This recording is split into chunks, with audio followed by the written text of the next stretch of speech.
Brodie Smith becoming a disc golfer. No, this is not a joke. This is actually going to happen in the 2020 season, and I'm excited to see it, and I hope you guys are too. What's up, guys? JK Disc Golf here, and today we're going to be talking about if Brodie Smith is actually going to be a good disc golfer. Now, that seems a little harsh to say, but I think it's an honest question. He's coming from an ultimate background, which is kind of different from disc golf if you didn't know.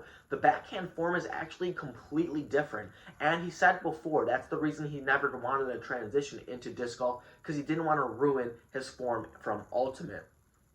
Now, he said that he did play disc golf, however, with an Ultra Star so he could keep his form intact. Is that going to translate over to throwing discs instead of frisbees? The first glimpse of disc golf we had from Brodie Smith was actually years ago when he did disc golf trick shots with Avery Jenkins, and then did a disc golf trick shots too with Simon Lizotte and Avery Jenkins. Again, we didn't really get to see him actually play disc golf. We got to see him throw a disc around. Got to see him throwing the Dark Horse Buzz.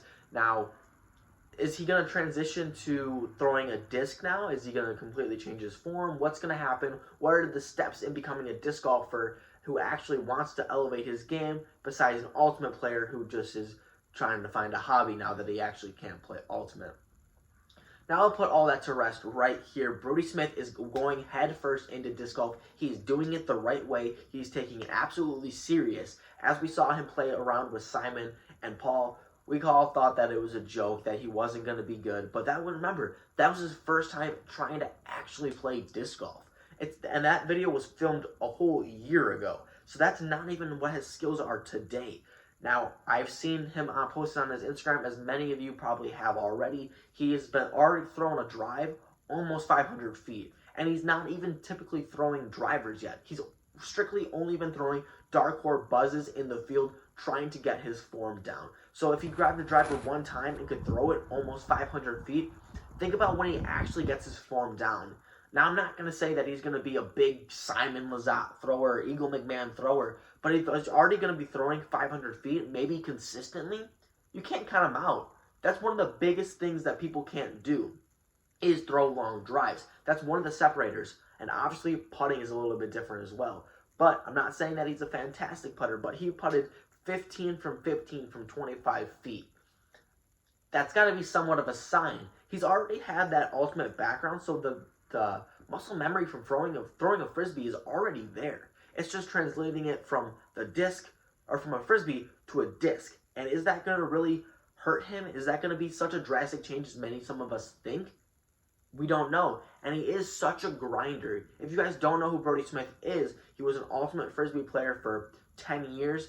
And then after his 2 ACL injuries, he decided to move on to a professional golf career. Now, that was a big thing maybe for a couple years. One solid year that he was actually trying to make a run at it. And now he's transitioning into disc golf. So he has the frisbee background from ultimate, and he has the mental side from golf. And his work ethic has been there since day one. The passion is what drives him. And he says that he has this full-on passion for disc golf. So if that's going to make him grind even more, what are we going to see? Is he going to be that great disc golfer that I think most of us want him to be? Is he going to be a likes of Paul? Or is he going to be a mid-average person who just sits in the middle? I guess, like we said, we're going to have to see him progress as 2020 goes on. He doesn't know about tournaments going into 2020. He says he wants to be confident in his game before he actually signs up. And I think that's the right thing to do for him. Like I said, he hasn't even thrown drivers yet because he wants to practice his form before he actually gets his hands on something and is just maybe hindering himself. But he's brought in players, like I said, like Paul, Simon, Drew. He plays with Emerson. All these people are going to be able to help him on the course. Now, how helpful are they going to be? Who knows? Because we're not really going to be seeing that action. But Brodie Smith is probably one of the nicest guys I've ever seen talk about his sports. And I think that if he bring on these players, they're going to help him. He said that he has a training camp with Simon and Paul coming up in a month. And then he's going to have, also before Waco, he's going to be training with Paul and Simon. So if he's having some of the best help him out and giving him the tips that he needs right away, he's not going to be creating bad habits, or he's less likely to be creating these bad habits, because he is getting the most professional trainer or coach you can ever get is in Paul and Simon. So these guys are going to be able to help him create the form and just the work ethic and what he needs to practice from the get-go. He is going to be getting the best assistants in the game. So Brodie Smith might be a force to reckon in maybe 2022, 2021.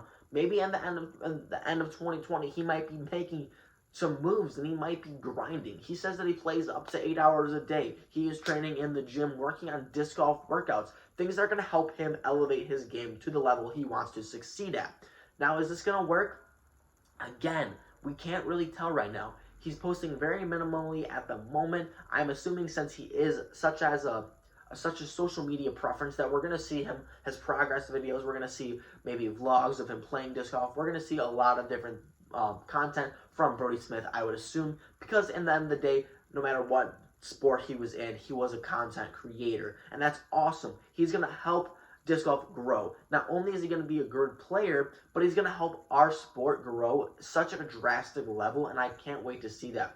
He already has a presence in social media, as we said, as he has 2 million followers on YouTube and almost 1 million on Instagram as well as Twitter. So if he's pushing out this content to all those people who aren't already playing disc golf, he's pushing out to people who already enjoy Frisbee, that can translate to maybe some more disc golfers, and more people get that exposure that maybe we aren't reaching as disc golfers already, because we're already in that little niche. Maybe Brodie will help us grow it out, which is going to be awesome. I think he's one of the best people that could come in and help, because he already has that social media preference. He already has the ultimate Frisbee presence. So he's just going to help us grow in hopefully a drastic way. Hopefully it just kind of explodes and everyone loves him. That's all that we can hope. That's all we have right now in 2020. And we're just going to have to wait until the season progresses as he posts more and to see what he's going to do. Now, do you guys think Brodie Smith is going to be a good disc golfer? Drop it down in the comment section below. I want to hear your guys' thoughts on Brodie Smith. Do you like him playing? Are you offended that he's trying to just jump in a sport that maybe he isn't so advanced in? I don't know. I want to hear what you guys think. If you enjoyed the video, make sure to drop a like, guys. Subscribe down below if you haven't already. And as always, guys, make sure to keep throwing.